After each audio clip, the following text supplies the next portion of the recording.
We begin in the 10th year since the collapse of human civilization, and the survivors are being forced into a desperate struggle where they prey upon one another. Seeing strangers approaching, a young man named Jake hides in a secluded cabin in the woods, trembling in fear, unaware that these people were the ones he had provoked just a day before. The scene shifts and we see Jake and his father hunting. His father had successfully injured a large wild boar. When they followed the blood trail, they discovered that the boar had jumped into a swamp. Now, with no other options, they had to widen their search for supplies. After walking a distance, the father and son found 2 cars that had been blocked by branches. The car doors and trunks were open, indicating they had been looted, but they still decided to search inside. Jake accidentally triggered the car alarm, drawing a disapproving look from his father. Feeling a bit embarrassed, Jake remained silent while his father hurriedly rummaged for cigarette butts that had fallen in a corner. Jake, lucky enough to find a packet of expired biscuits, hid them away, but accidentally set off the car's horn. The sharp sound of the alarm shattered the silence of the forest, soon causing a pack of wild dogs to emerge. In a panic, his father shoved Jake into the back seat, quickly closing the trunk and hiding in the driver's seat. Fortunately, the huge wild dogs did not find them, and the 2 narrowly escaped. Jake, who had always been well cared for by his father, still had the mentality of a child. Taking advantage of his father's distraction, Jake ate a biscuit. By the time they were about to leave, he had almost finished it. He quickly took the last piece, tossing the wrapper aside in an area where no one had been for a long time. The appearance of a fresh wrapper was bound to bring disaster. The next day, while Jake was in the bathroom, he suddenly heard noises behind him. Turning around, he saw a large group of strangers walking toward him. Panicked, Jake pulled up his pants and quickly hid back inside the cabin, covering himself with the shelter, unaware that these people were the result of his own actions. Jake peered through a crack in the door to observe and saw the group getting closer. Terrified, he fell to the ground. His father woke up from the noise and, noticing Jake's panic, immediately became alert. Seeing the large group heading toward the cabin, he knew a battle was inevitable. His father quickly packed their belongings, putting essential medicine into a backpack and handing it to Jake, who was still in shock. Jake started to regain his composure as his father kicked open a wooden board and rushed them both out through the back door.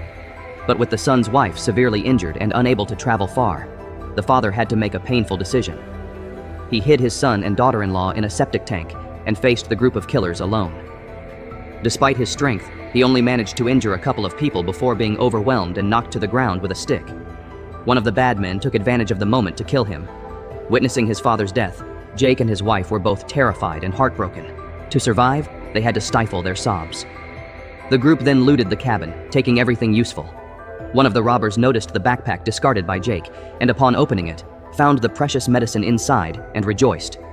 In a post-apocalyptic world, most people were infected by bacteria, and only the medicine could keep them alive.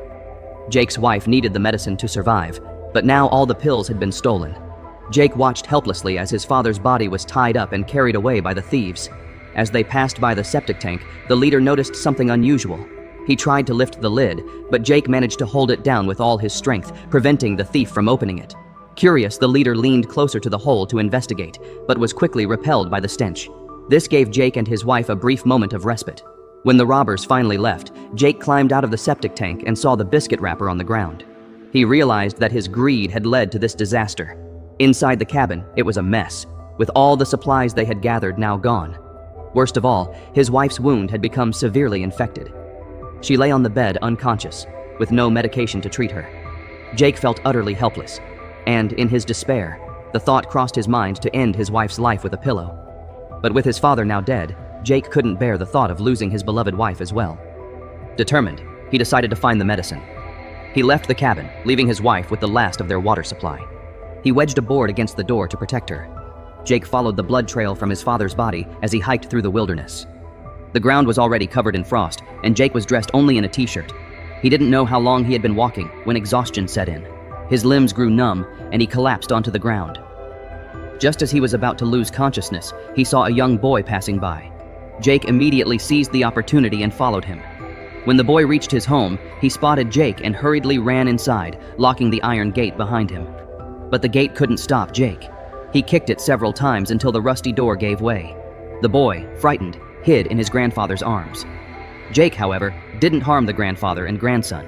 He only took the old man's clothes to keep warm. After putting on the clothes, Jake continued his search for the robber's hideout. He discovered more bloodstains on the ground and some scattered bones nearby.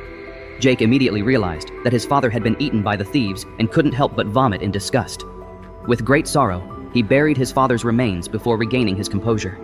Now, with his wife's life hanging by a thread, Jake knew he had to find the thieves quickly and get the medicine to save her. But with the blood trail fading, the only clue he had left was gone. Jake suddenly had an idea and quickly climbed up a nearby tree to get a better view. Sure enough, he saw smoke rising in the distance. Before he could react, he lost his balance and fell hard to the ground. Even worse, the noise he made attracted a pack of wild dogs. Jake immediately prepared to flee, but his leg, injured from the fall, hindered his movement. Jake fell beside a campfire and remembered that animals were afraid of fire. He decided to relight the fire to scare off the beasts. As the sun began to set, Jake successfully reignited the campfire. He fed it with more wood to increase the flames. Jake waved a torch to successfully scare off the pack of wild dogs. When Jake woke up at dawn, the fire had gone out again. Having narrowly escaped danger, he continued his journey. Along the way, Jake spotted a closed blue tent. He opened it and began searching for supplies. He tossed aside the thin clothes and took 2 boxes of spare matches, a rusty knife, and what appeared to be a useless whistle. Just as Jake was about to leave, he ran into the young boy again.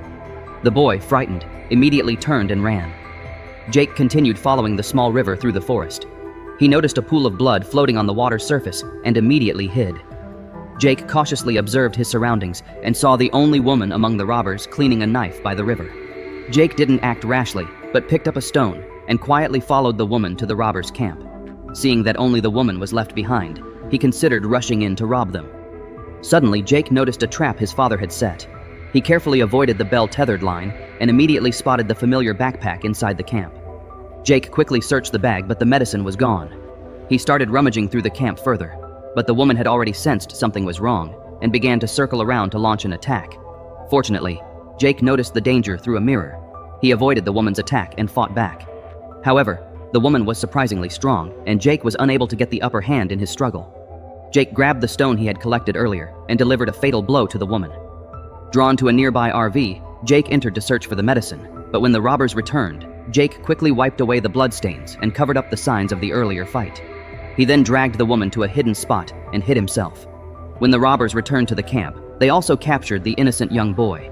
To Jake's surprise, the leader was very observant and immediately noticed that the mirror had been moved.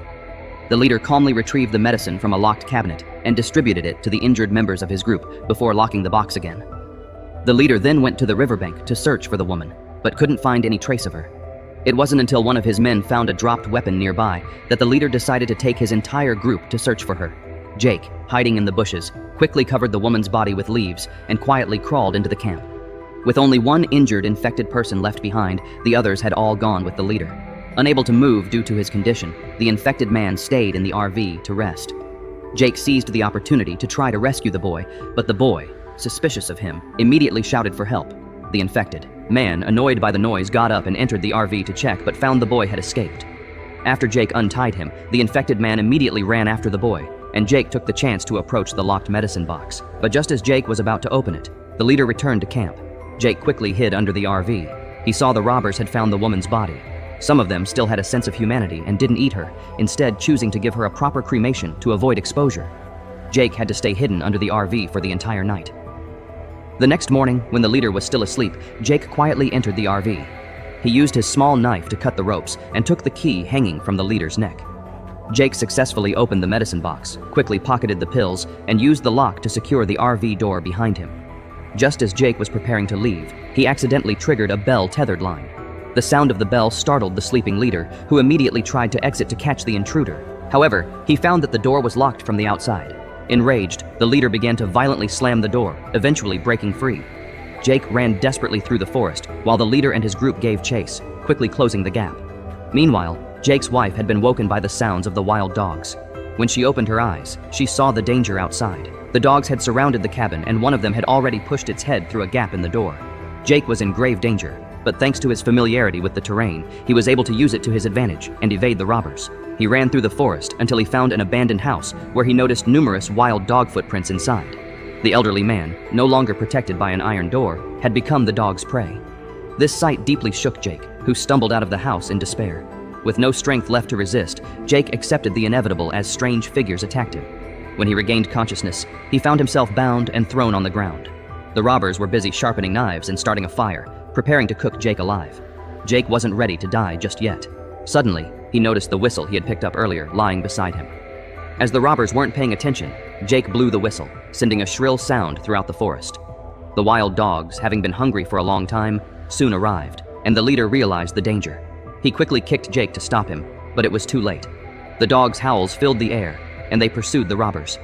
Taking advantage of the chaos, Jake used the small knife he had hidden to cut his ropes and hid behind a nearby tree to evade the dogs. Jake quickly dressed in the robbers' clothes and prepared to fight back. After the robbers managed to escape the dogs, they immediately set out to find Jake and take their revenge. The first man to arrive at the scene found that Jake had disappeared. He immediately began searching the area. Soon, he spotted a corner of a jacket sticking out from behind a tree.